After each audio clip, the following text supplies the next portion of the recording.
Hello, good evening, good afternoon, and welcome to Movie Watch Live. This week, in a change to the planned movie we're going to do, we're going to concentrate on a movie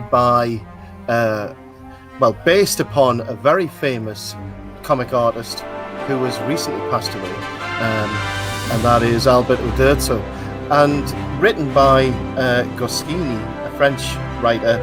These books were known as, or are known as, the Asterix the Gaul books, and they produced several movies from these books. And the one we're going to watch tonight is Asterix and Obelix and the Mansions of the Gods, and that was made back in 2017. I beg your pardon, 2014. Boomerang already, I'm afraid. Tonight, I'm joined by both Ralph. Good evening, Ralph. Hey, good evening, Pete. How are you doing? I'm fine, thank you very much, and I appreciate your avatar there. You look very safe. Well, we are doing the best that we can here at the trailer park. Mama's got all the toilet paper that we could get at the Walmart, so we're holding out well. And also, we have a guest tonight who is Matt Crotts, who is the author of Kiri and also the artist. And he joins me in the form of Obelix in a hazmat suit. Good evening, Matt. Hey, good evening. Yeah, thanks for bringing me on. I've been a fan. I've been waiting in the wings in your chats for a bit, enjoying what you guys do. And this is the perfect movie for me to be watching with you guys, because I'm a longtime fan of Asterix. So Absolutely. I've never seen this movie. So, well, I mean, before we go into the standard format of how we do the shows and explain to people what's going to happen, do you want to just give the listeners a bit of an outline about what is Asterix and Obelix? Because as a Brit, I'm very familiar with it. I grew up with them.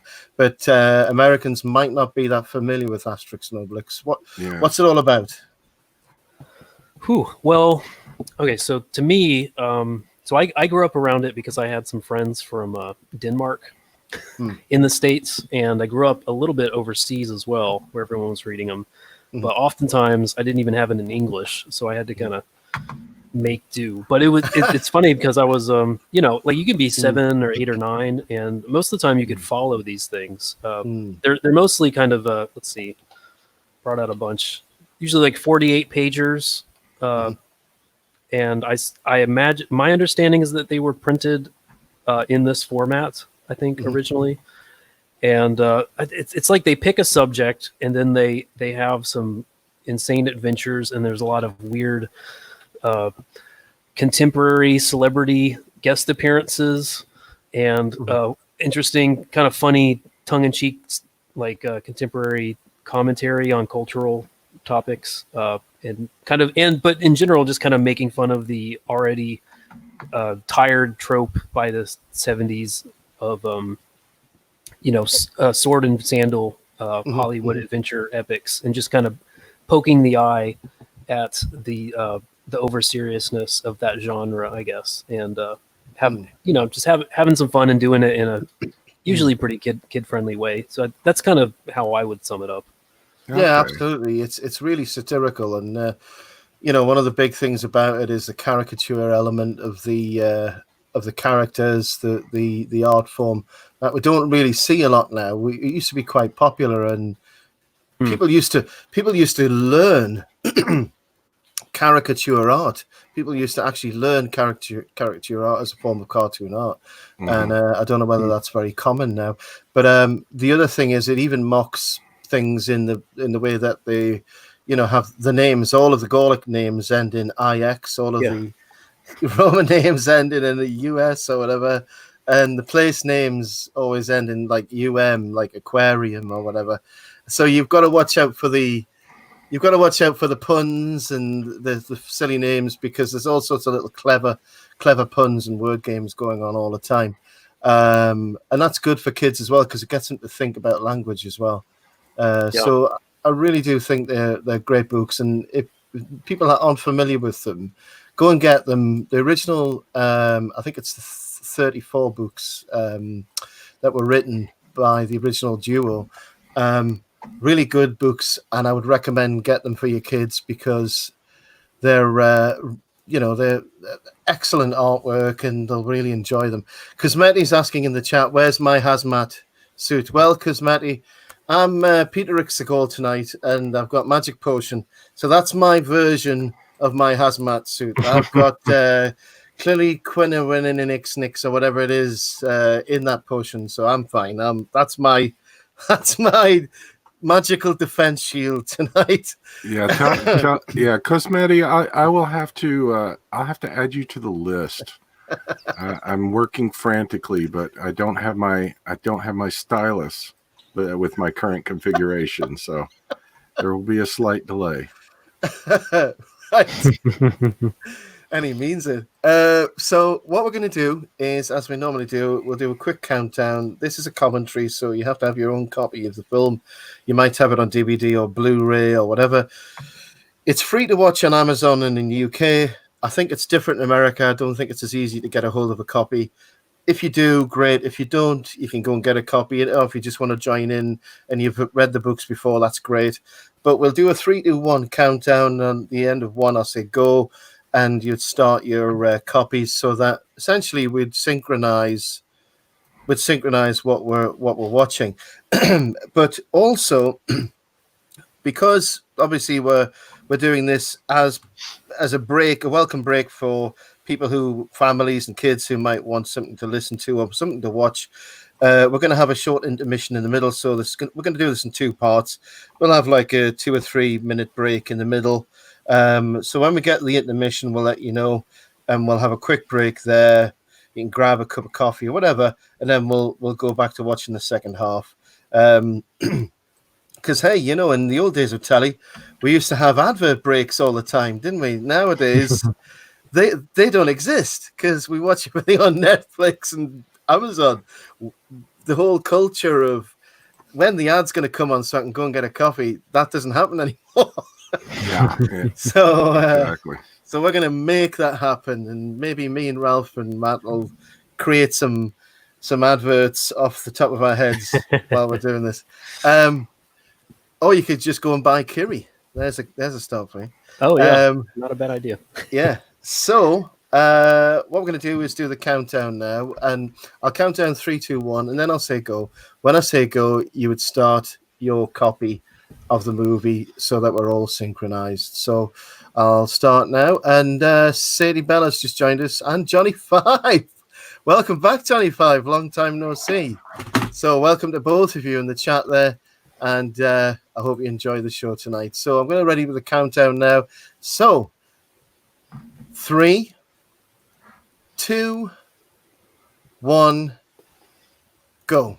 So I hope everybody's pressed go on their copy. Yeah, I can see the Kaleidoscope Entertainment logo there. So this movie was originally done in French, and obviously it's dubbed over. There was 2 different dubs done, one for the American-Canadian market, one for the British market. This is the British copy I think we're watching tonight. Just a slightly different voice cast, but exactly the same dialogue. Nice.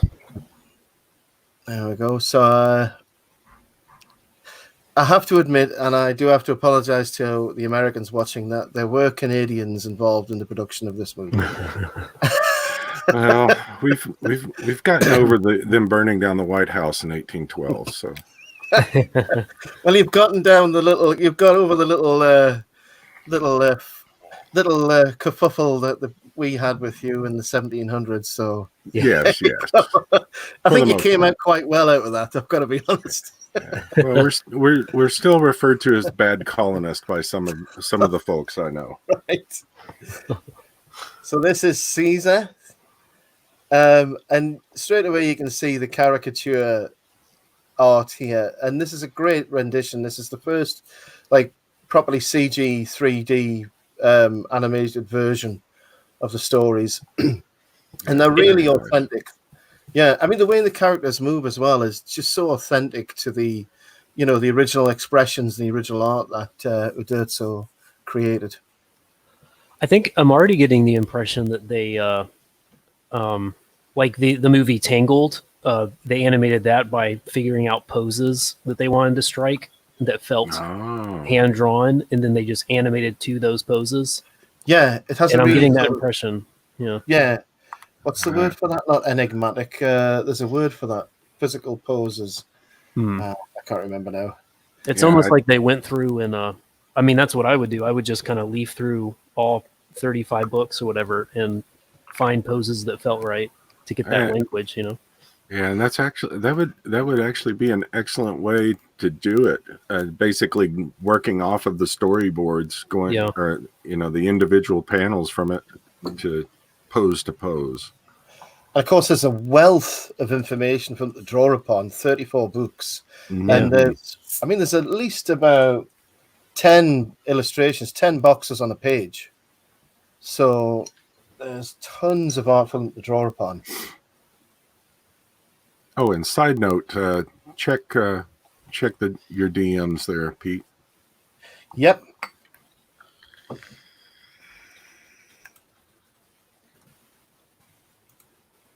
See, here in the States, as far as this style, this would be, I think, I'm very lowbrow, but I think this is probably the closest for me, or the one that I read the most that hit on this was some of the styles of the Mad Magazine artists. Yeah. Like, for example, one of my favorite artists that does a caricature style is Tom Richmond. There we go. Extraordinarily talented man. Oh, good. You're prepared now. Join the crew. We shall live through this.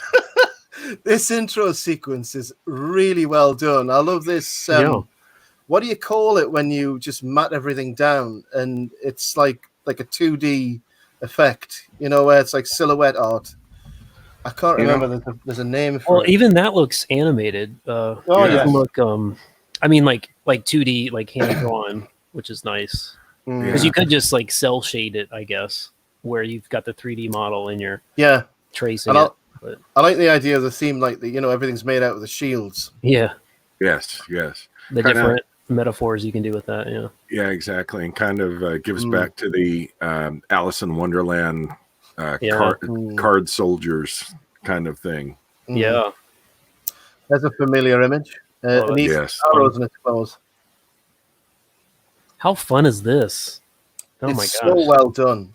The dialogue it's like the Vertigo intro. Yeah. It reminds me of the Matrix as well, and the high anxiety. To give you an idea of the quality of the movie, just watch the expressions and expressive nature of this wild boar. The character that it's given, it's so well done. And the little fart that it does when it gets scared as well. Oh no, it's my spirit animal. Same here. Well, even the backgrounds in this are beautiful. It's such a good movie, and not enough people know about it. Oh my gosh. Dogmatics. Did anyone else grow up just wanting to eat wild boar? Yeah, and now I do. Never had it before, but it's delicious. Yeah. Well, for me, it took about the 3,000th time I heard Hakuna Matata. Yeah, that'll do it. And I was like, okay, I'm ready to kill. I'm ready to kill Pumbaa. Yeah. Well, looks like with this the lockdown, it looks like they're running all over Europe right now. I kind of want to just run over there with a spear and get me a couple. There's ones in Texas as well, though. You just need to go to Texas. That's true. And by the way, for the kids that might be listening, that's a joke. I would never hurt Pumbaa. I love Pumbaa. All good boars go to heaven. We're gonna watch Asterix have his potion. There's the potion. There we go. They're hitting all the key points. When I was a kid and I read these books, I used to pretend I had my own magical potion. Yeah, of course. And I would go to the comic book shop. I'd buy my comic and a can of Coca-Cola, and I'd drink the Coke, and that was my. But without realizing it was actually magic potion because it was full of caffeine. Yeah. Yes, exactly. Yeah. So Obelix has just tripped over a guide rope there, and we're going to find out why that's there.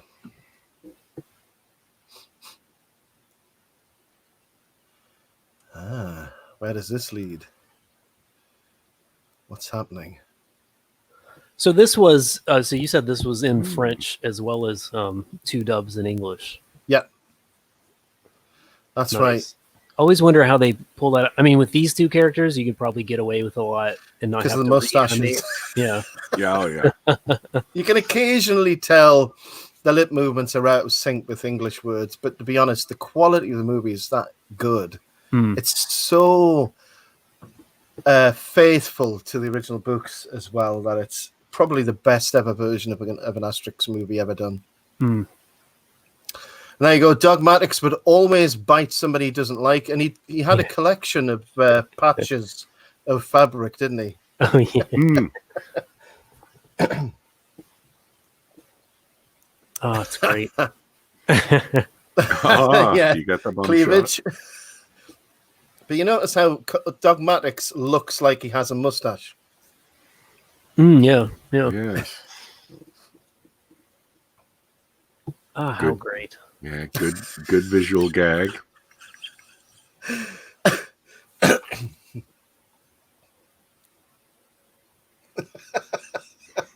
One of the things that always struck me with Asterix was how it just kind of played off this trope of like country boys in the big city kind of. I feel like that was kind of a general theme you'd hit usually.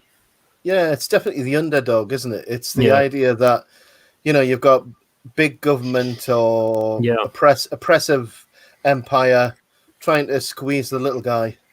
Yeah, yeah. Which makes it eminently accessible, Yeah. Like I might not know the period, but as a kid I can understand like this is a little country town and everyone's trying to tell them what to do. And it seems like they got it figured out. So Yeah. That's it. They just want their own independence. Yeah. It's a bit like Britain and the EU. Yeah. There you go. Yes. Yeah. Into the fray with the fish, like Monty Python. Mm-hmm. Yeah, the voice actors in this version are really good as well. All of them are comedians. They've all done comedy acting. Oh, that's good. That's When it's American, they usually just hire, Brad Pitt or something. But you do need the comedic timing. Yeah. Do you like the little lamp he's got attached to his? Very nice. Yes. I also noticed how the Romans brought up the people with mustaches, how they hate them. Yes. A nice way to offset it. Now, this is the slave master called Give Us a Bonus. Oh, it's beautiful. Give us a bonus. It makes you wonder, how did they pull this off originally in French, or just in whatever language they had to translate it into? Like, how would they do those puns, It just shows you how clever the writers are, that they were able to take that and make it in English. This is the bit where they're trying to pull the trees down as quietly as possible because they're really, really scared of getting attacked by the Gauls. So they're working at night and trying not to make any noise. He's got to whip them. Yes, got the whip ready. Waiting.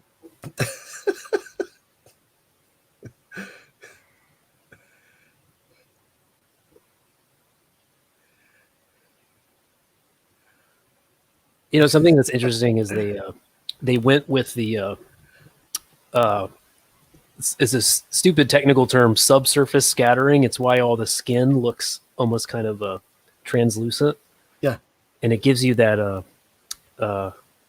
almost like a clay feel. I mean, it makes it feel really warm and engaging and realistic, but it also it really does have like that 3D element to it, doesn't it? You could just pick them up like the little models, couldn't you? Yeah. So the two scouts have been hiding in the tree all the time because they're just scared to go anywhere near the Gauls. Anybody who hasn't read these books, the history behind all is that the Romans just continue to get their asses seriously kicked all the time. So they're just petrified of the Gauls. And that sort of melting transition scene that happened there from night to day was just really well done as well. Yes. Just overall really good quality. There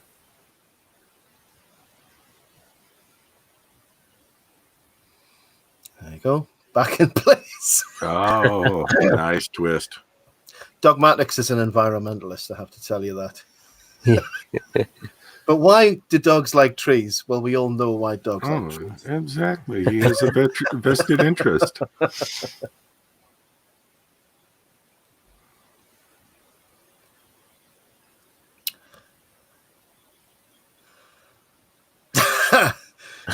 There's actually a soldier called Torfux. In the slaves there, you can see you've got Nubians, Spaniards, Goths, and Britons.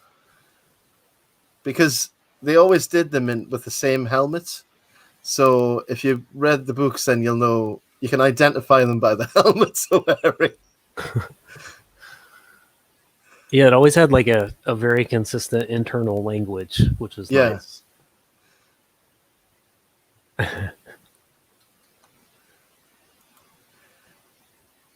And the level of satire is so well developed. So, for instance, the leader of the slaves, or the most prominent slave, is a well-spoken sort of legal eagle who's constantly trying to get a better contract, as if they're in a good position. It's like, well, I think we didn't agree to that. Yeah, that's exactly what I was thinking. It's like, okay, slaves with contracts. Oh, okay. Yep. Yeah, like the commentary on the administrative state is but you wouldn't have Asterix without it. So this is where they're trying to get rid of the trees, but the more they take, the quicker the Gauls are growing them again. With Get a Fix. Now, Get a Fix is Druid. For people who are not familiar, Get a Fix, obviously play on word of, get a fix. The maker of the potions. Potion. Right?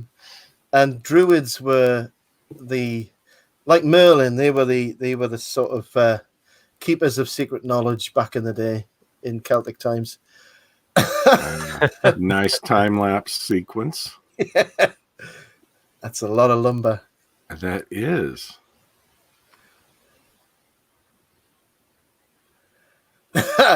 Listen, treehouse.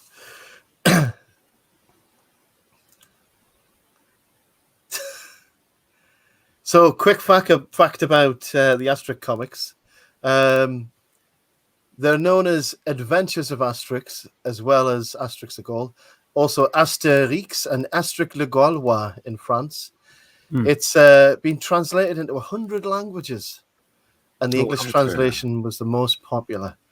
So René Goscinny was the author, illustrated obviously by Albert Uderzo, who sadly passed away just over a week ago.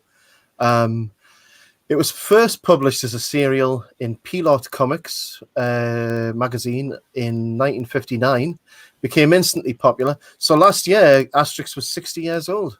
Oh, wow. Yeah, 59, that's a good time to jump in and kind of lampoon this genre.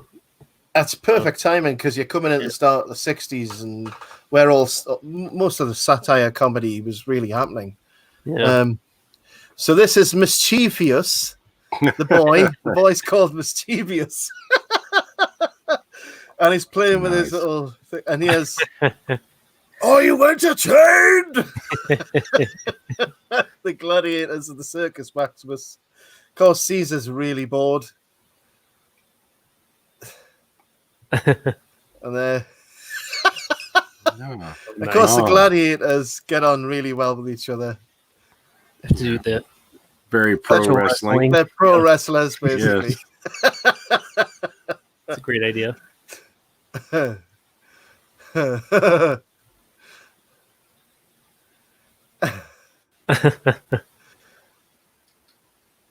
you go. Commercial break. Commercial break. There you go.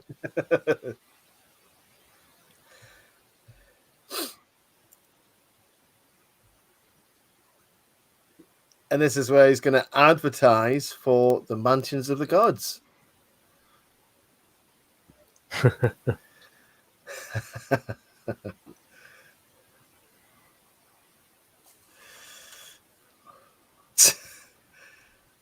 Three weeks away. Nice. Yep. Easy Just a commute. short 3 weeks. I like the advertising banners. Very nice. Yeah. Very colourful, aren't they? Yes. So the voice cast, I don't know whether you've heard of some of these people over in the US, but the guy who's playing, I'm just looking at the cast list here. What's happening on screen? Yeah, he's just about to win the prize. This is the Roman citizen and his family.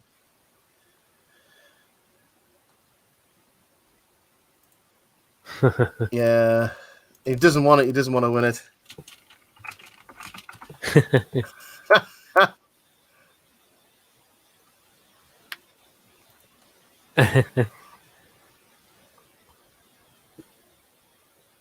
Yeah. What'd we win? A gladiator?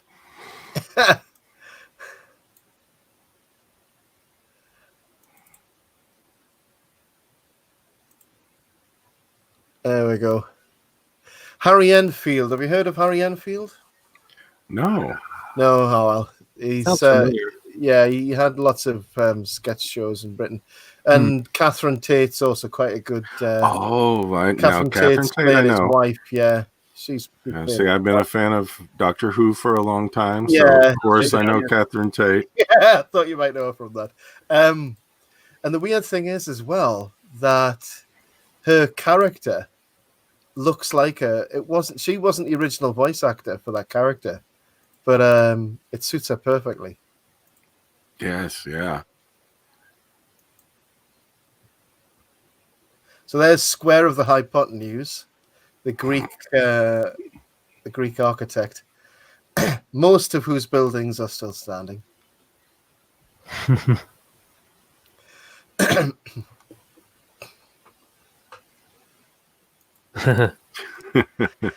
Now they've realized their plan is going to result in the slaves dying, so they're going to have to think of something else. Cosmetti says in the chat, I wish I could grow trees like this.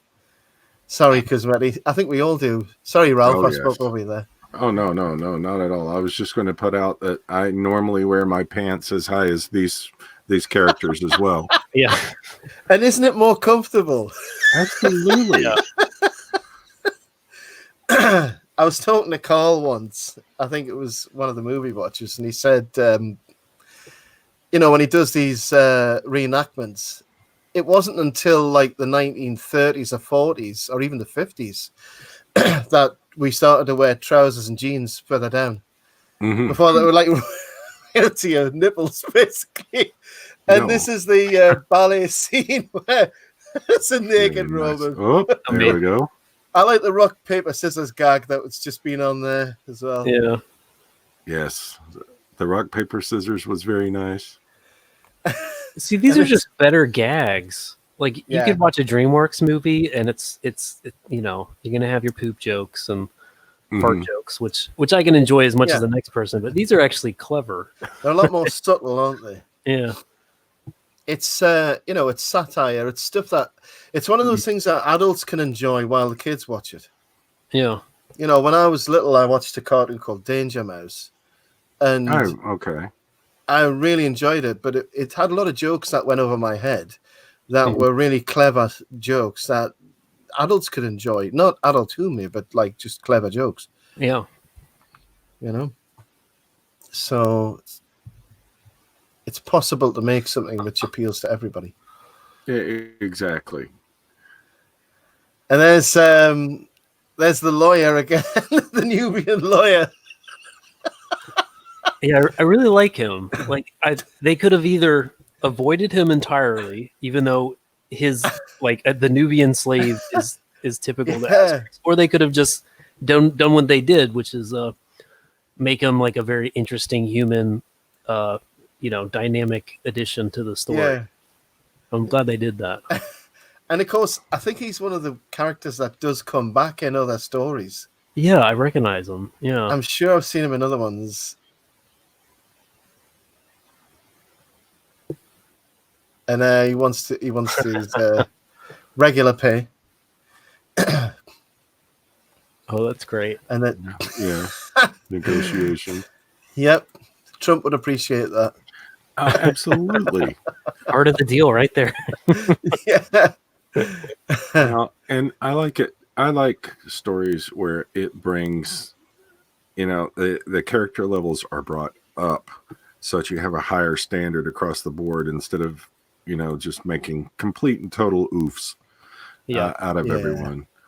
So I'm very much enjoying the Nubian character. Yeah.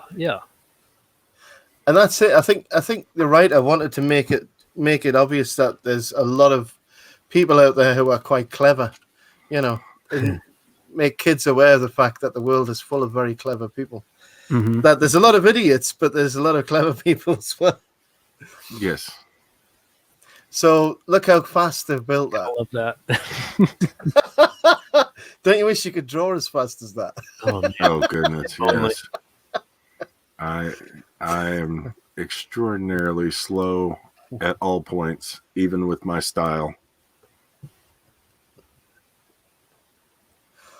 But well, I'm slow as well because I don't know whether I'm a perfectionist, but I'm just very, very critical, and when I do things. But practice makes perfect. I need to get back to my art, really. That's it exactly. Always work, always practice. You'll always improve. I love the tail on his pants as well. Yes, leopard tail. Yeah. Oh, that's great. Talking about talents in detail.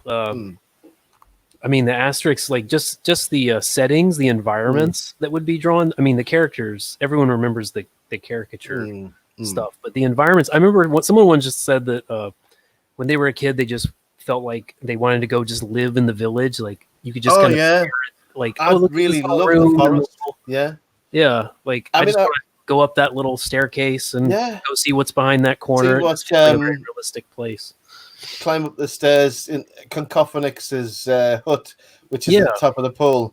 It's at the top of the pole so people can't hear him playing his lyre. Yeah. Badly. That's right. Yeah. So this is where the village is all going off. And this is perfect, this is exactly what it looked like in the books. That caricature of the chieftain with his sword and his mouth open. Exactly. It's such a faithful rendition. And I remember as well here we go. Now you got the music playing in the background. Very nice. Lovely. This is as good, if not better, than like The Incredibles and things like that, Yeah. Oh, yeah. Look at all the different characters, the caricatures you're seeing there. It's the team that did all the work on this. They've got different animators for all the. Like, there's one guy who just did the hair. His job was to animate the hair. Yeah, excellent job. I need to get a fish for my home defense here. Perhaps a high capacity fish. Maybe a giant dolmen shaped boulder too, maybe. Yes, yeah. Well, it seems a bit unwieldy. Yeah.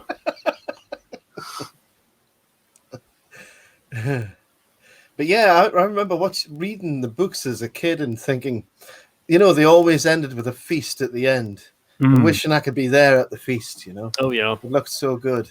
So this is the guy who's won the prize to get a free apartment. And it turns out he's gone there and there's absolutely nothing there for him. He's been cheated. His paperwork's been lost. Well, isn't his name anonymous? Yeah. That's wonderful.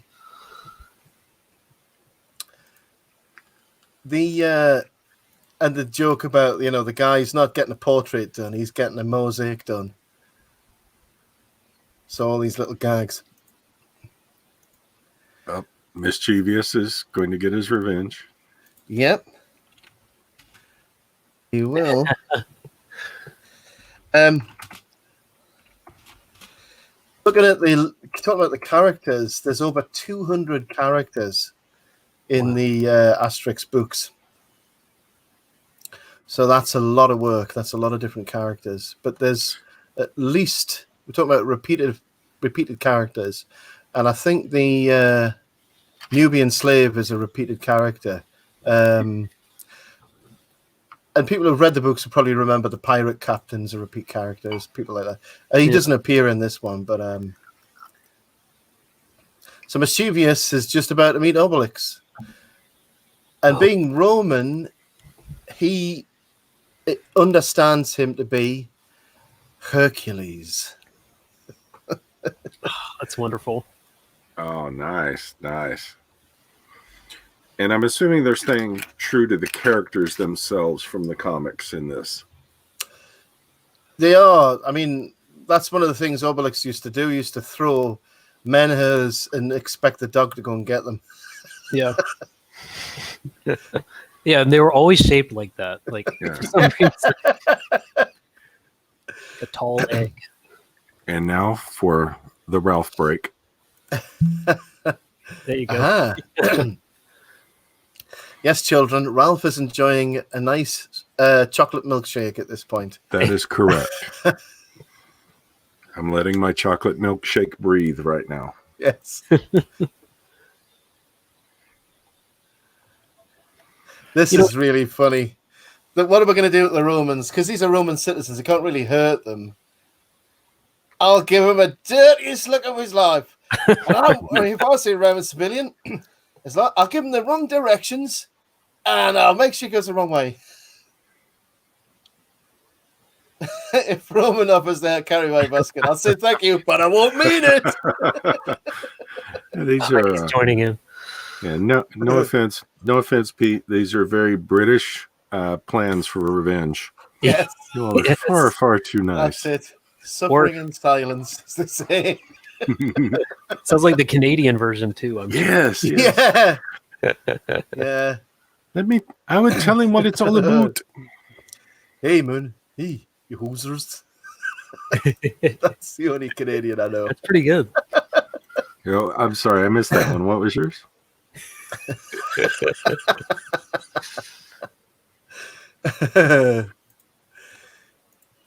So this is I forget her name actually. The name of the chieftain. She's just taken them in because they are homeless now.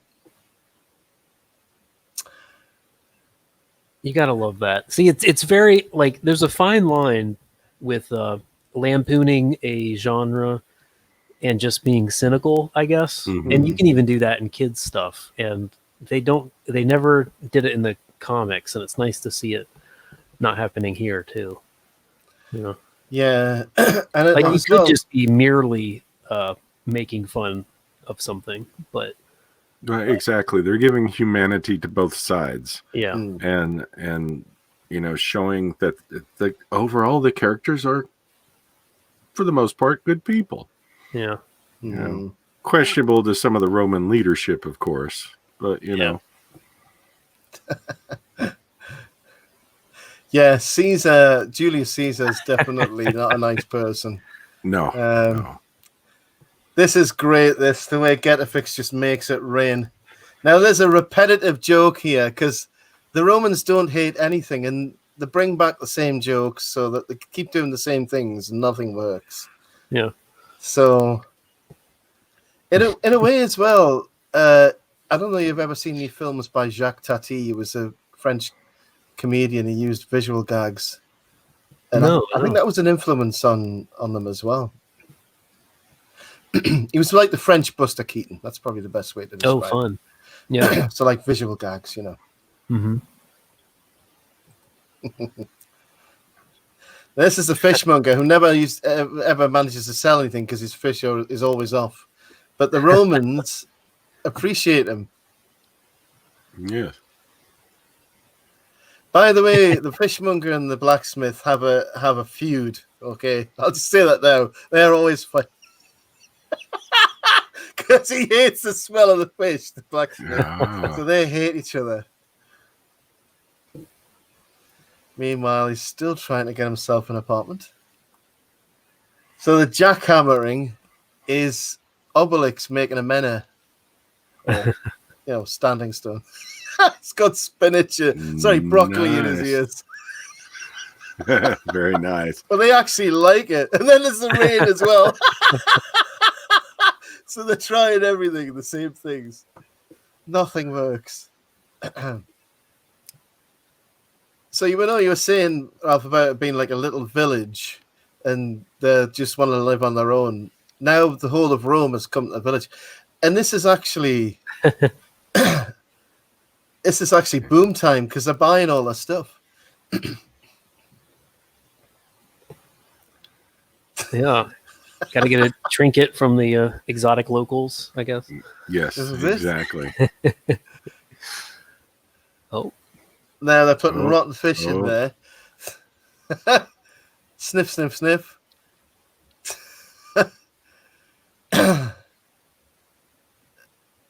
But the thing is, these are Romans. They're used to all of this. The rain again. Yeah. Oh, man. This is it. These are city people. If it was today's world, there would be like Manhattan, Yeah.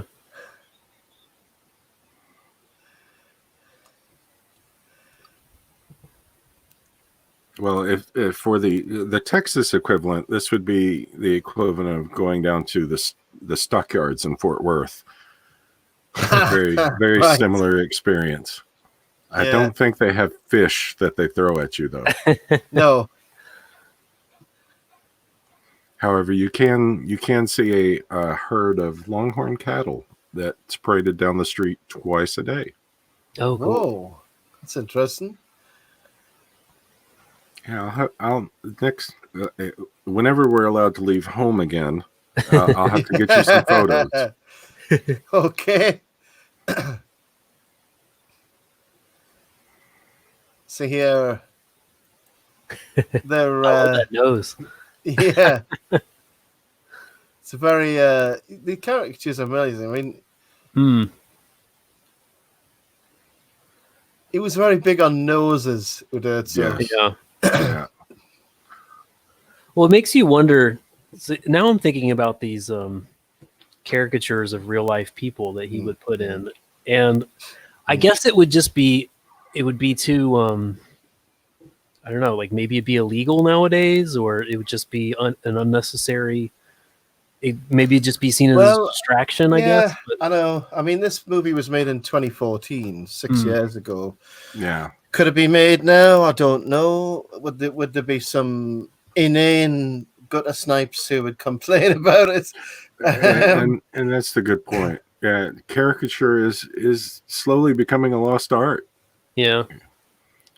Because you're correct. It is people are far too fragile now, and I keep the thought in mind that if I'm not able to laugh at myself, someone else will be happy to do it for me. So, you know what? That is a very good truism, and that's it. I mean, I think we've got to this point now, though, where I think we've had enough of people who can't take criticism and think they should be the voice of society. I think that's changing now. I think we've finally got the point where we've thought, right, okay, thanks very much. You've had your say. Move along. These aren't the droids you're looking for. Yes. Yeah. So. And with things are always cyclical. So my hope has been that given enough time, we'll roll back to sanity and not to something more insane. So we'll have to see. Mm-hmm. Exactly. So now the village has become Dollywood. Yeah, So- the village, definitely. I've just read that Albert Uderzo was colorblind. No. He was Really? colorblind, and he got professionals to color his drawings, which is why some of the characters' hair keeps changing. So in the original books, some of the characters did have, not the main characters, not Asterix and Obelix, but some of the minor characters, their hair did actually change color from book to book, because the artists who were coloring them, the colorists, might not have known, It's wonderful. That was a bit freaky. I remember that. That now. I didn't know that. I apologize, Cosmetti. I have just now seen your chat that came up because I wasn't paying attention to the comments. Chocolate almond milk and avocado milkshake. Curses. Ugh. Got a full body shiver. And she did admit inane gutter snipes complain about everything, and they do. That's their that's their only contribution to society. I apologize that I was not able to watch a video or remember the video I watched earlier, but the commentator brought up story building and specifically talked about, and it was about the character of the Doctor, and they brought up that the core of the Doctor was the Doctor was important and people important and beloved because of the actions of the character. And I think exactly what you brought up with people complaining is they want to be special. And this character or this person that brought up that, some of the story writers always write it as you're secretly someone important and you find out about it. Rather than relying on the aspects of what you do, it's what you secretly are or what you are. And people have forgotten how important it is to be judged by your actions rather than just, your standing or what you were born with. I mean, every hero loses something. Yes. Every hero loses something. I mean, I don't know. I mean, the concept of the hero existed for a long time. I mean, as a Christian, the hero figure of the Christ-like figure who loses everything on the cross, that's the ultimate. But other characters, I mean, we did a movie stream about Conan the Barbarian. Oh, yeah. And, he loses everything. And even when he has victory, he still ends up losing everything. Because the hero character is also a wanderer. He takes on the problems of other people. He takes on the curse of other people. So who wants to be a hero, because being a hero means you're going to lose something. Yes. It requires you to be, selfless. Exactly. And people have this, some sections of society who haven't had a decent education think that being a hero means you're a winner and it's, a bed of roses with no complaints. And that's not the way it goes. That's not the way life goes. Yes. And like, for example, in here, you're seeing attempts, failures, come back and, they're on what, plan E or F right now. So we've just seen the Roman family almost got their apartment only to be thrown out so that Obelix and Asterix get their apartment. It's amazing. And why is it not round? It's called an apartment, Obelix. And so the poison is spreading, Julius Caesar says. So this is where we're going to take a break.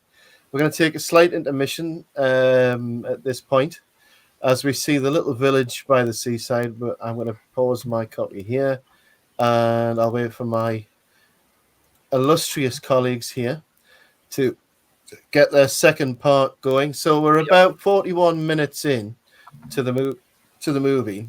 if you're watching at home. And we just paused halfway through. So if anybody needs to get anything, I think I'm going to get something. I'm going to get a chilled milkshake from the fridge, gentlemen. Oh, there you go. Are you all right to hold down the fort while I go and get that for 2 minutes? Is that all right? Absolutely. Okay, Definitely. back in 2. Okay. Yeah, one of the things I wanted to bring up was in that very last scene with Caesar.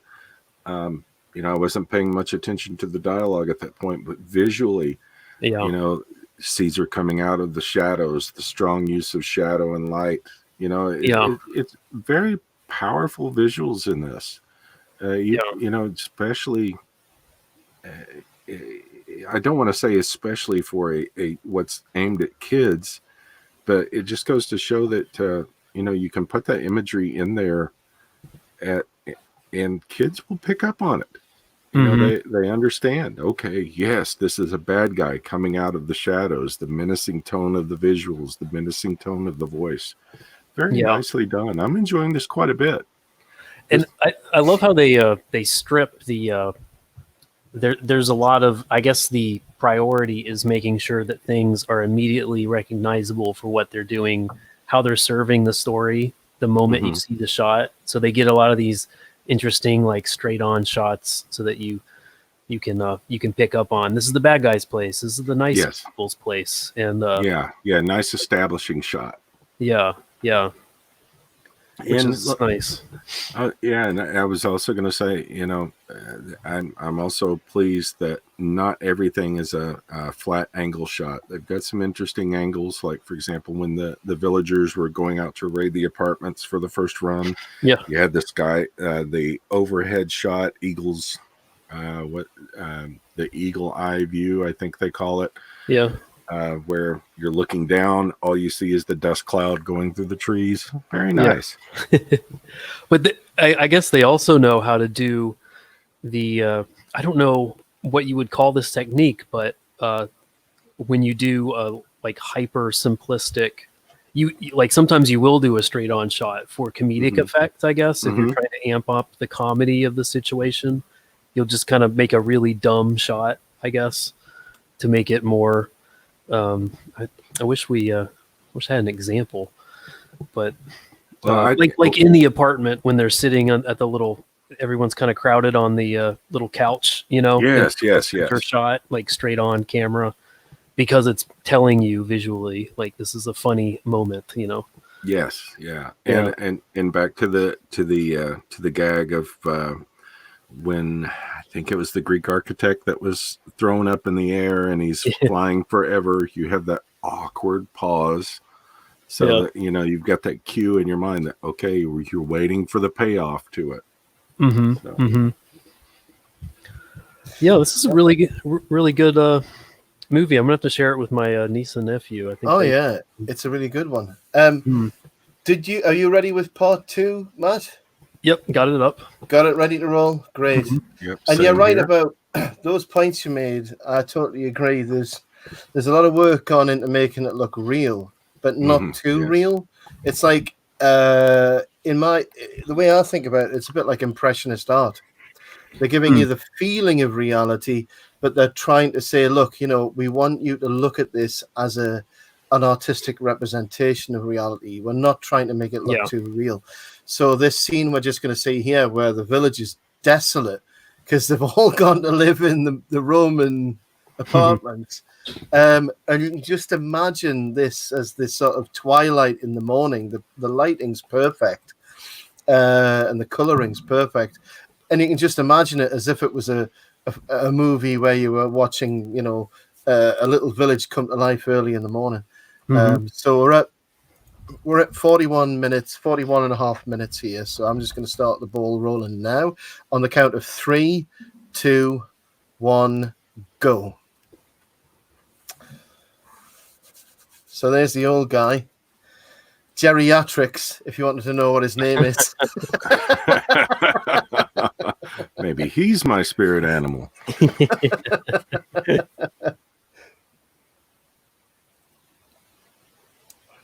So they have So they have expanded to the villagers now. Nice. Yep.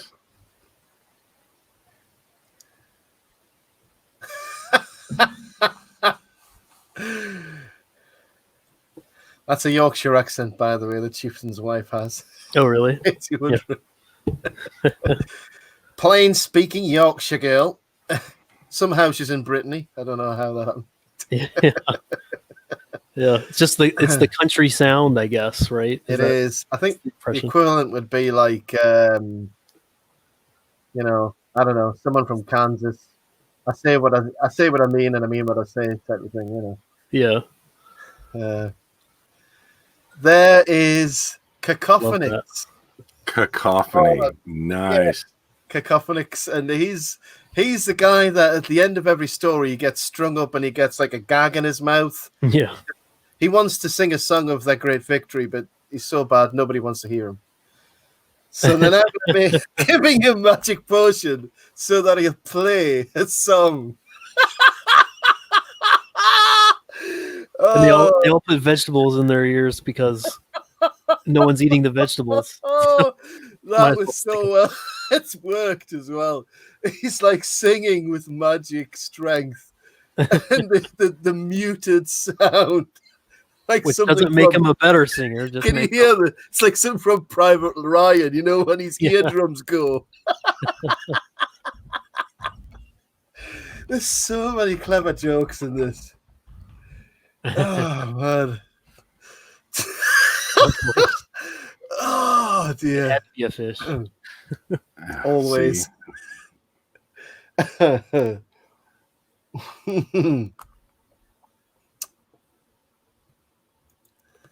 Mansions of the Gods.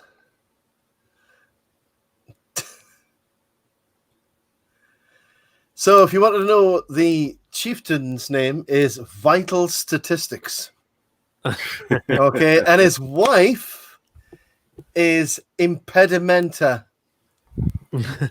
Okay.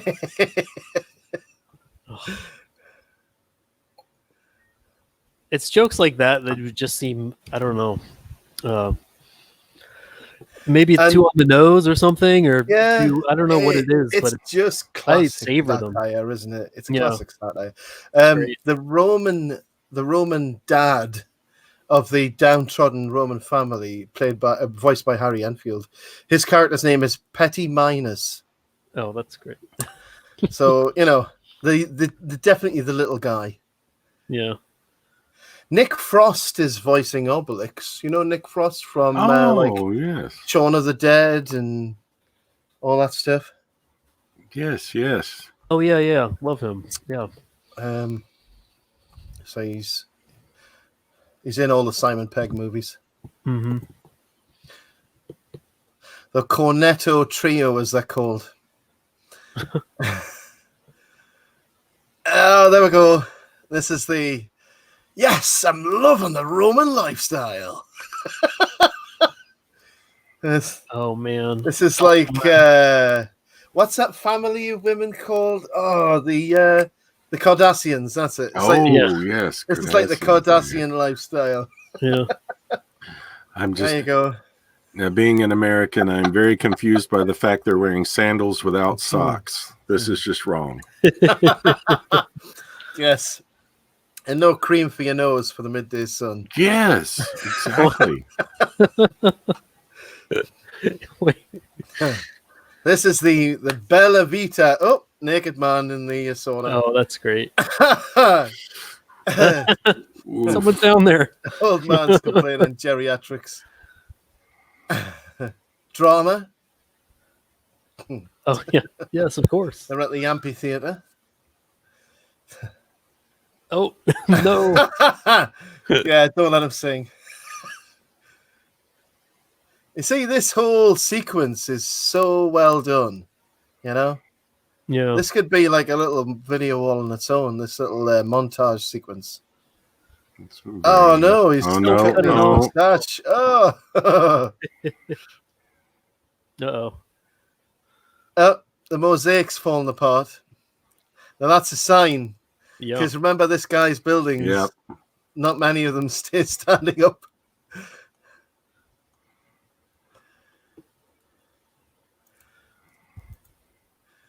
So yeah, the No.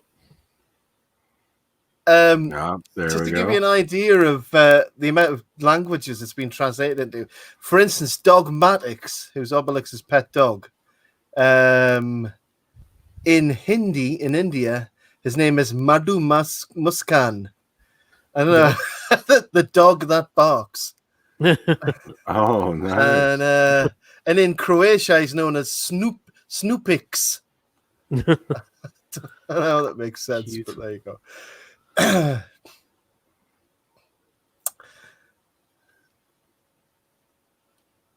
So, you know, the sort of thing they're trying to do here with Caesar and his advisors, it's a bit of a Mickey take of like the president with his advisors. You can imagine we're in the Oval Office here, you know, and the president has his sycophants around him, and Oh, of course, yes. yeah. Oh, right over the village. Yeah, there we go. Yeah, they're going to build a Circus Maximus directly over the village.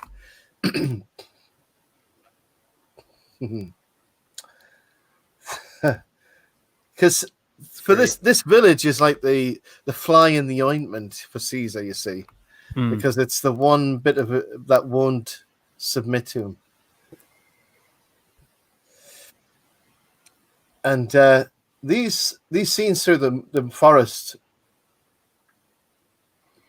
they're you know, the it's not I don't know whether it was like full 3D when it came out the movie theaters, but there's plenty of sequences like this where, you know, you've got like the first person perspective. Oh, Obelix is passing out here because although he fell into a cauldron of magic potion when he was a kid, and don't know whether you knew that, Ralph, but I'm sure Matt does. Yeah. He's not allowed to drink the potion because okay. If he was to drink the potion, horrible things would happen because he's already been exposed to it when he was a kid. So he's always superpowered. It's kind of maxed out already. He's like the gold version of the Incredible Hulk. Gotcha. Yeah, no, this is my first exposure to Asterix. So, well, I would suggest you get the books because even as an adult, you'll really enjoy them. Yeah, definitely. They've got a lot of jokes for all ages in them. So, Matt, you're interested in antiquity. You tweet a lot about this period, the Roman period, and your books. What you've got a couple of books out called Kiri, haven't you? So what are they set in the Roman period? They are. They're set in the 3rd century, and I guess I have, thinking back on it, I think I have Asterix to thank more than any other comic, honestly. But I didn't want to pick northwestern Europe because that's a well trodden period in region, for Roman stuff. So I went with North Africa instead because I thought it'd be fun to kind of, you can do like a Western, with those climates. So I'm doing that, and I am trying to play, not as well as Asterix, but I'm trying to play with the idea of touching interesting themes that seem authentic to the period, but also are relatable to today, and having some of the main characters dip in and out of, I guess like adopting personas for different characters that can give you the impression that, this is the wisecracking one that maybe feels like a contemporary character, someone I'd see in movies set in today, but I get that this is like a translation of the wisecracking, whatever the equivalent of a wisecracking character would be in that period. Those kind of games that Asterix is known for playing. Like I'm trying to do the same thing. So yeah, well, I mean, Asterix is a bit like Odysseus, isn't he? He's the trickster. Obelix is the strong man. He's the Hercules. Asterix is the Odysseus. Yeah. Ulysses. He's the man with no name. He's a clever one. But the book that you've got, what you said there. I mean, we're always reinventing heroes. We're always reinventing characters. It's the same stories that we're telling, but we're just reinventing them constantly throughout time. Mm-hmm. And I mean, the artwork of the two books you've got, and I even like the proportions of the book. When I saw the book in 3D, I love the proportions of it. I can't explain that, but I've got a sort of appreciation for proportions and the size of the book and the thickness and the ratio. I think it's a nice size. It looks really professional. Well, thank you. I think yes. the European format is usually a little wider than the American, and I think I might have. I don't remember where I got my proportions from, to be honest, but I think I might have gotten it from that. And I like when you open up a nice European. I don't know the A. You guys have all your A's, A4, but it just feels a bit wider. It feels a bit more cinematic in your hands when you open up a European comic, because it just kind of takes up your whole peripheral view, So, well, the thing that struck me when I saw your art the first time was the colors. First of all, struck me. I mean, definitely, you know how colors work. That's obvious. And the very lucid colors as well. Very, very, they pop off the page. So, yeah. I mean, I'm looking forward to looking at the second book as well. So, I'll let you know about that at another time.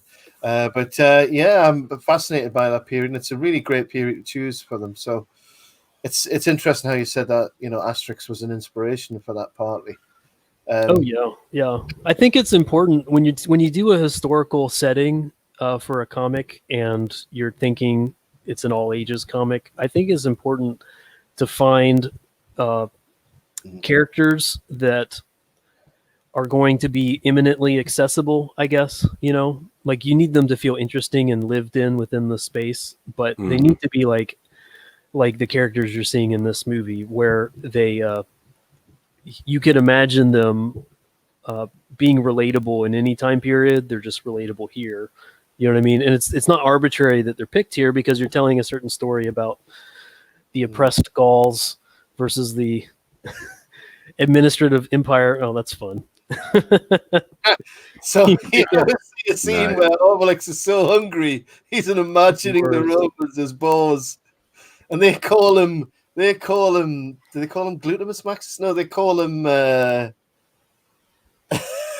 yeah, I didn't hear.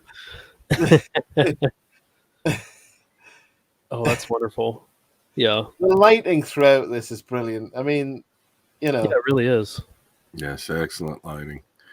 Yeah, and to piggyback on your point, Matt, coming back to this, we all try and learn from the masters that came before us. So we do have a question in the chat as far as where to find the movie, and I know that you were able to find it pretty easily in the UK.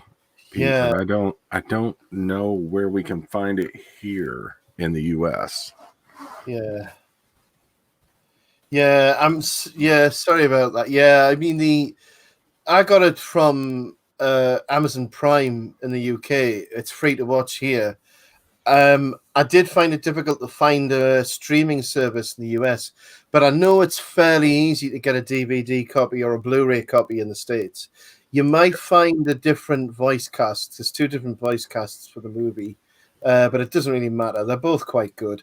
But as far as streaming is concerned, I know it was difficult for us to find a live streaming copy, but there's definitely a DVD and Blu-ray copy. So, you might not be able to watch along with us tonight, but I definitely recommend you get the movie on disc, and watch it in your own time. It's really well worth watching. Chris Maddie, I'm sorry, I didn't mean to step on you. Go ahead.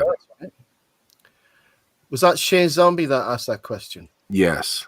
Cosmetti said that she was able to find it for $5 to order the DVD. So it's a good deal. Very good deal, in my opinion. That's a good price. It's I think it's $15 on Amazon Prime Blu-ray. So $5 that's good. That's good. Yeah, I haven't been showing these comments. Let's show Cosmetti's comment there. There we go. $5. That's like £3.50 in Britannia money. There you go.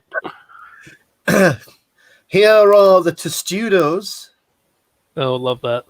And the siege towers and catapults. The Testudo was an incredible strategic formation. Are they catapults or trebuchets? I don't know. I haven't seen one yet. So here's the magic. Oh no! The arrow's gone through Asterix. I hate it when that happens. Okay, another problem to overcome. Yeah, his flask of chocolate milkshake, Ralph. Oh, he's lost all the chocolate milkshake from his needs to get some 12-year-old chocolate milk. Single malt chocolate milk. Yes. This is brilliant brinksmanship, isn't it? Because he's pretending he's just drunk it. He's got no magic strength. But oh man. And that's done really well. So now they think he's activated. Yeah. He's gonna go berserk. He is. Cease that midget. Cease that midget. Thank you, Shay. That's nice of you to say. Yeah, if you can get a hold of that copy of the movie, you don't have to watch along with us right now if you can't get it. Don't worry about it. But definitely worth watching. It's really good. It's really good quality. But thanks for dropping into the chat, Shay. So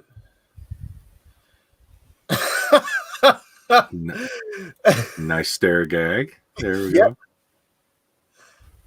Always good to have a stare gag.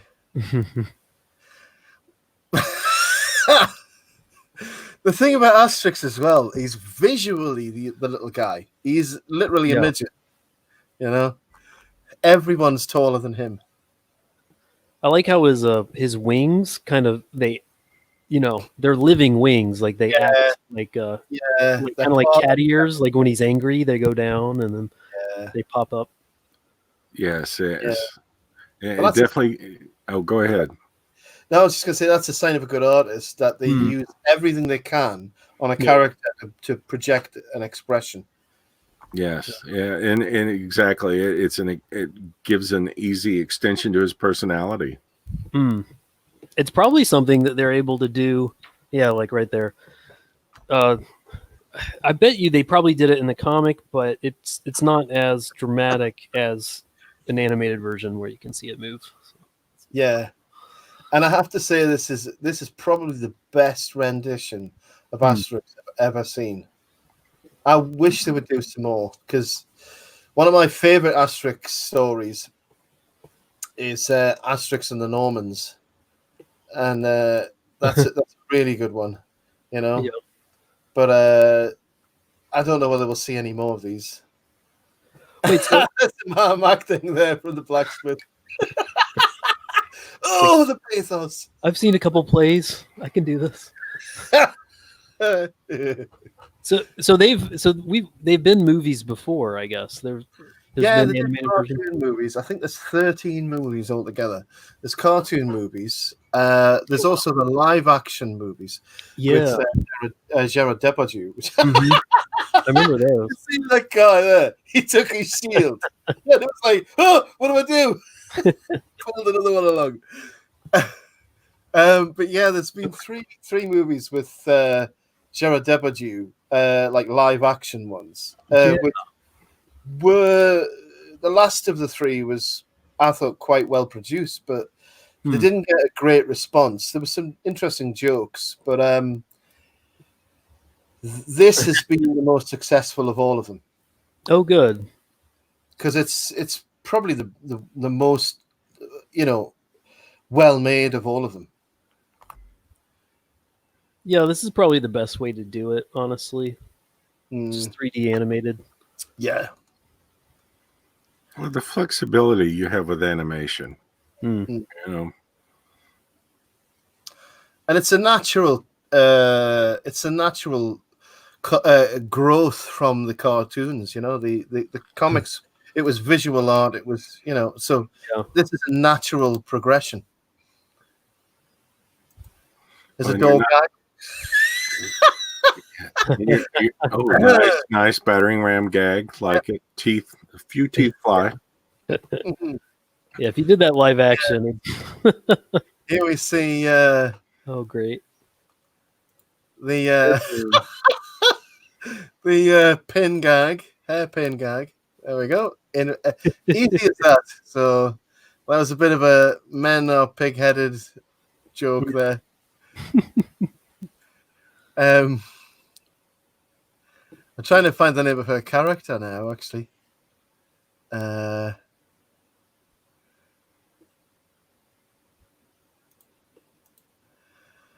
Nice battle scene, fight scene.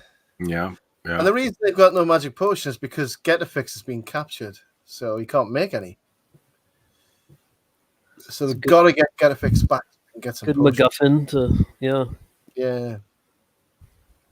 Go back into the heart of the beast. Yeah, very nice. Coming in, giving them an unexpected thing that they have to overcome, so they can't. They can't use the magic potion. Therefore, they have to come up with, plan G B. or H. Yeah. Plan Gamma. Plan Epsilon. Exactly. Yes. That's Greek. I don't know the Roman alphabet at the time. They're speaking Latin. If the owl squeaks, what was that? I missed that. Oh, I missed it. Yeah. I missed it. It was a Latin joke. Yeah. The entire mosaic is falling off the wall anyway. I hate that when that happens. Do you know what that reminds me of? It's a bit like that moment when you realize you haven't saved your work in Photoshop. Yeah. Yes. It's like, I've just lost 5 hours work on Photoshop. I'm not unhappy. That was great. Yeah. A learning experience. Yeah. Wow. Yeah. Just lost 5 hours work. I learned far too much.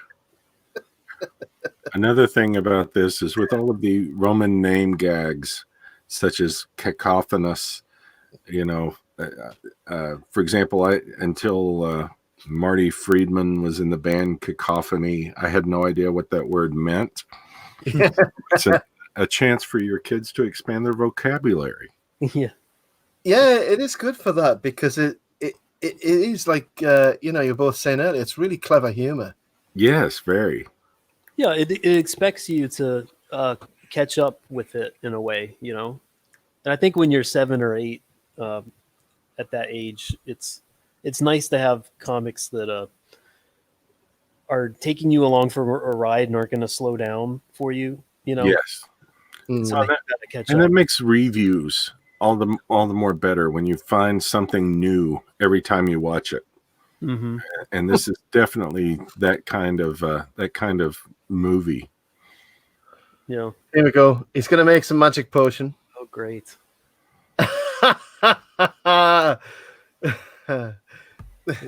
And we have no idea what goes into the magic potion. We only know that it's always green when it's ready. Yeah. And that pot that he's brewing the potion in is approximately the size of my chocolate milk cup. Yeah. Very nice. Yes, the siege tower's coming. Got to get your vitamin C. Yes. There you go. There's a big C there. Vitamin C, vitamin D, vitamin Q through R. What happened to F, G, H, I, J? All those? Those aren't important. Yeah. We're in a pandemic. Come on. Yeah. You don't like vitamins. Oh, this is a good scene. through the mist. Nice through the mist. Yes, very much. Very nice. Oh, it's like me on cardio day.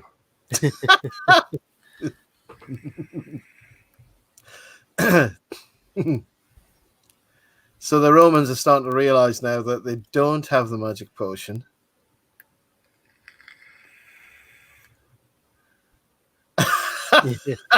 They're absolutely knackered, as we say in Britain. Yes, I love the battle cry.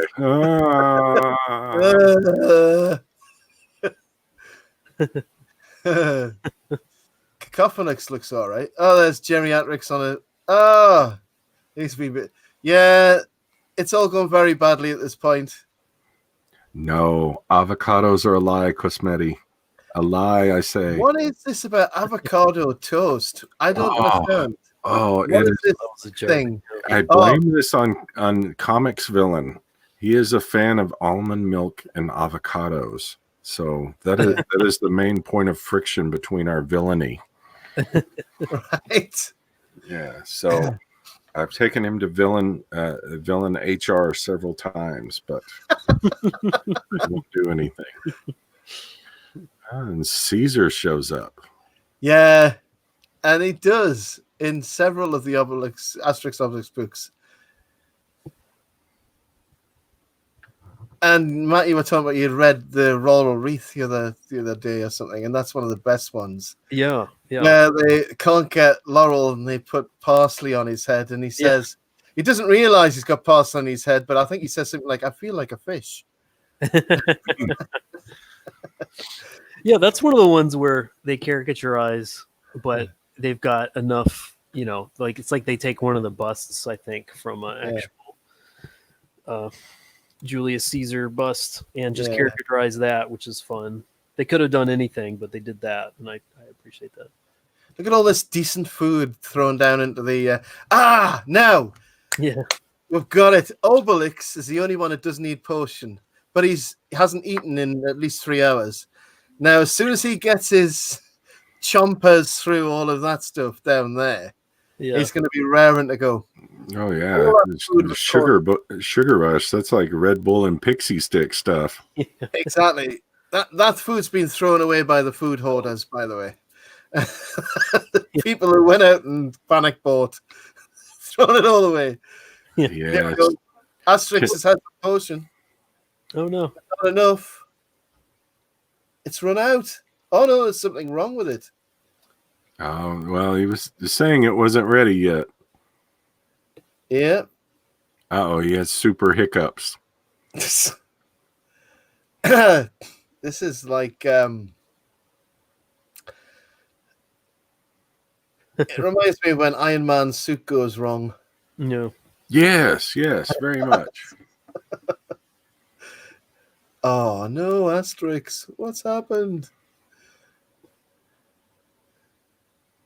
Oh, no. We're at the low point for our hero now. Beautiful shot. Look at the hand of Julius Caesar coming across like a claw. Yes. I will never surrender.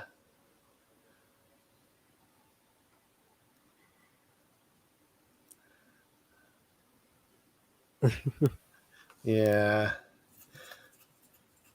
I did actually smoke Gaulois cigarettes. Sorry, children.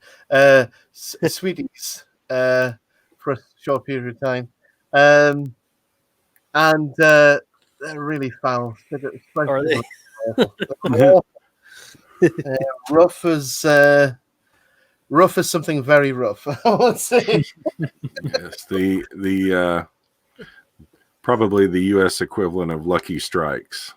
Those are a rather very peculiar flavor. Here's Obelix back, and he's filled with a carbohydrate rage. There you go. When you use your enemy to flog your enemy, that is when you've hit peak. Yeah. Because Matty says, "Run, Chuck, run."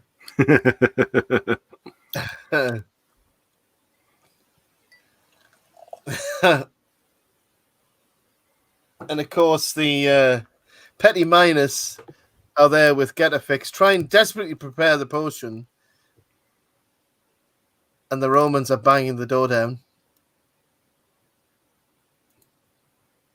It's so well done, this movie. Yeah. They're finding a lot of fun ways to... Can you see how Obelix is like King Kong? He's yes, I caught that reference. Excellent. And they shot the cake out of his hand. Yes. He's used the plate like a discus. All the way down to as he's falling, his nose shakes in the windstream. Yeah. Lots of touches. I remember watching a documentary talking about the making of Snow White, and the animators. Walt Disney had like I can't remember if it was a $5 or a $20, some kind of bonus for every visual gag they could work in. And then the scene where Snow White is in the bed and the seven dwarfs show up, and as they lift their heads up, each one of their noses pops over the end of the bed. That was one of the animators' gags that was worked in. And that took me back to that. Yeah. Just that attention to detail. And here's a moment of epiphany where the strands of gold. There you go. Like single malt milkshake, isn't it, Ralph? Yes. I relate with this. I glow like that after my milkshake too. Ambrosia. Yeah, or at least my nose does. Oh no, the chicken's in it. Now the Chuck has also got some magic potion down here. Cosmetti will be happy with that. Yes, very. Oh, I love it. Get your bottoms back to Rome. I remember as a kid thinking, like, it's funny to say, but I remember thinking, like, man, I kind of wish I was overweight like the Gauls.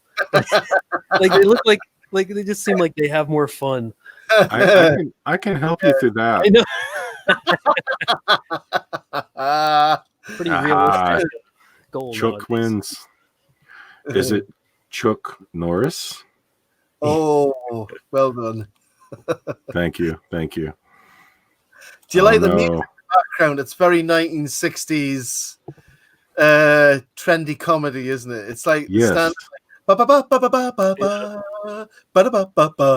can't remember. Reminds me of a movie.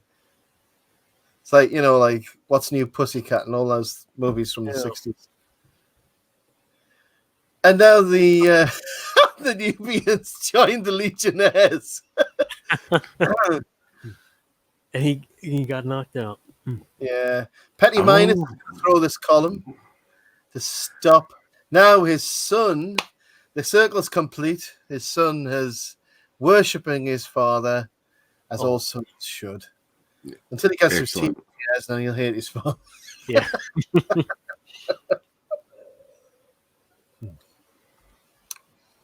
Gaul's victorious.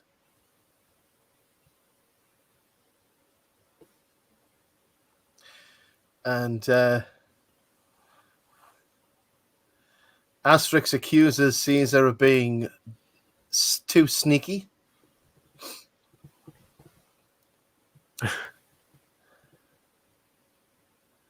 And also, they need compensation. Not just $1,200. Okay. Yes, we need our Trump bucks. Yeah. We can't Vici them all. Off we go. Vici. See, another nice reference for the young people to expand their vocabulary. Yes. See, that brings up those questions. Mom, what does Vici mean? Yes. And then you tell them Veni Vidi Vici, and then you've got to explain. And then you've got to explain Latin grammar, and that takes too much time.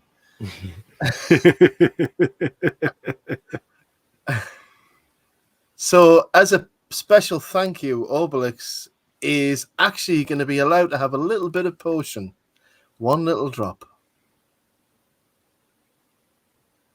And this is what happens when Obelix has potion. Oh yeah, he's gonna knock every Entire things go. Nice. Nice. because you have to reset the scene by the end. That's it. Wait, what was And there's that? the chicken. There's the chicken with magic potion with Mate. the centurion on the end.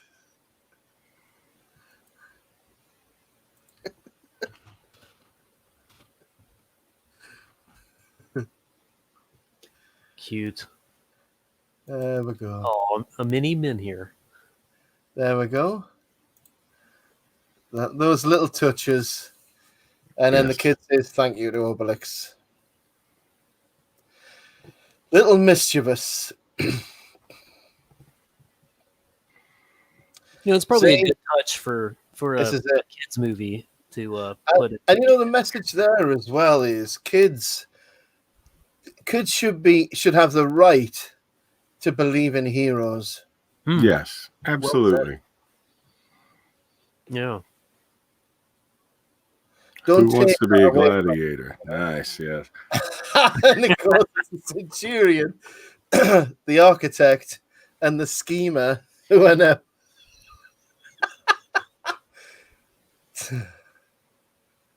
Cream rises to the top, dude.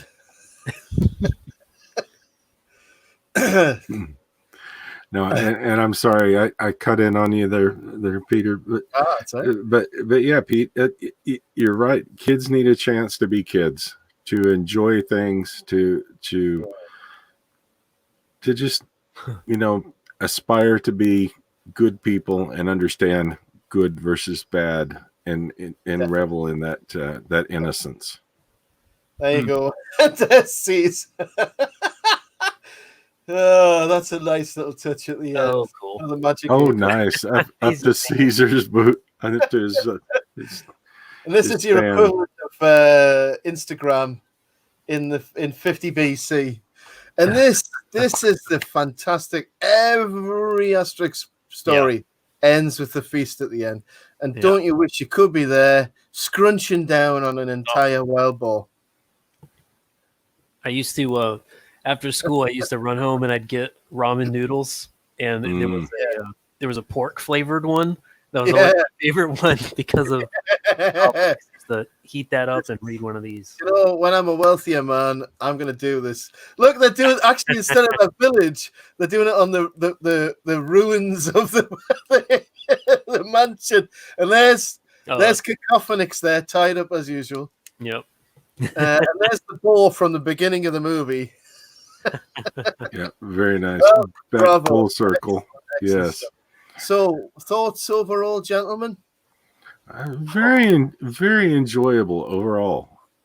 Visually, love the work. Love the animation. Voice acting, I felt like was excellent in it. Music was very fitting and set the mood well for everything. And I need to go back and watch it again, because one thing that I always enjoy in animation or movies is Foley work. I think that plays a lot into, especially the gags that go on and things. It just helps set the mood very well. I really appreciate you sharing this with me. Thank you. It's quite all right. I'm glad you enjoyed it. It is a really good movie. And any thoughts, Matt? Yeah, I thought. I got the impression just looking up stuff beforehand that this was probably going to be a pretty good success, and I was really impressed. They got the gags felt right. The characters felt right. The timing and the humor felt well balanced with a nice, meaningful story at the end. And Asterix. You always learned something about heroism with every book, I think. Too. It wasn't just for the laughs, Yeah, definitely. It was always like there was always an emphasis on integrity. I thought when I read these stories as a kid, Yes, because it's about not selling out your beliefs. Oh, know? Yeah, right. For this village to hold out, it's because they believe in what they believe, and they have, I don't know, could you say conservative values? I don't know. They've got values that they're not willing to sell out. Yes, exactly. And they're not willing to just give up when it becomes hard. Mm-hmm. Yeah. You know, they continue to persevere, try new things, try different approaches. Very, very good. Hopefully, young people will take a good look at this and enjoy it, and it'll spread to a new generation. Hopefully, yeah. Because, you know, it would be good if kids got back to reading again, because I think that's missing now, and we really need to get back to that. Because the best things take time, I think, really, you know. Absolutely. And I didn't get to mention about Albert Uderzo's Ghost Fingers. Yeah. Oh, yes. There you go. We talked about this before the show.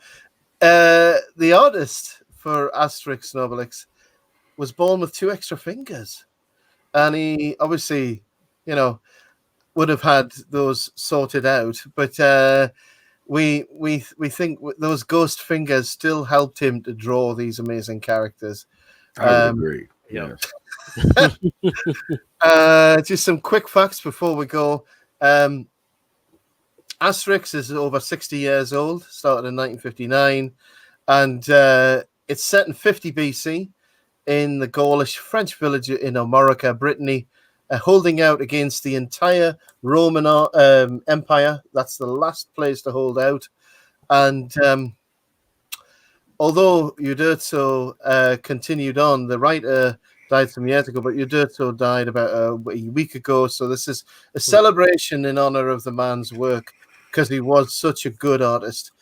And the last phrase, which is mentioned in almost all Asterix books, if you don't know anything else about Asterix, this phrase appears in almost all of the Asterix books, which is, "These Romans are crazy." Okay, which they are. And that goes for everybody who lives in the city too long. Yeah. The urban life will drive you nuts. And on that note, thank you very much, gentlemen. This has been one of the most enjoyable movie watch lives we've ever done. And we've got to do this again sometime. And thank you for everybody who turned up in the chat. Thank you, Cosmetti. Thank you, Johnny Five. Thank you, Sadie Bella. And also thank you to, of course, Shea Zombie, who turned up as well.